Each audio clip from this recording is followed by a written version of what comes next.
دن کے بعد شوہر اکیلا بیٹھا تھا. اس کی بیوی اس کی آزمائش میں اسے تسلی دینے لگی تو اس نے اس سے کہا، اب تمہارا کھانا پکانا میری ماں کے پکانے جیسا ہو گیا ہے، اور تمہاری باتیں میری ماں کی طرح ہیں، اور تمہاری ہنسی اور تمہاری خوشبو بھی میری ماں جیسی ہو گئی ہے. بیوی مسکرا کر بولی، وہ کیسے؟ تو شوہر نے کہا، میں نے تم سے 27 سال کی عمر میں شادی کی تھی اور ہماری شادی کو 10 سال ہو چکے ہیں. اب تم میری ماں جیسی سوچ رکھنے لگی ہو.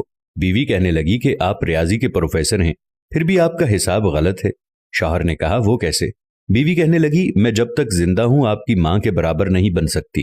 ان کے 34 سال دینا میرے 27 سال کے برابر نہیں ہو سکتے، اور جس کے قدموں کے نیچے جنت ہے میں ان کے برابر نہیں ہو سکتی.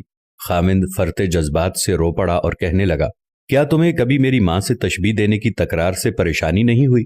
میں ہر کام میں ماں کو یاد کرتا تھا، ان کی تعریف کرتا تھا جیسا کہ دوسری خواتین کرتی ہیں.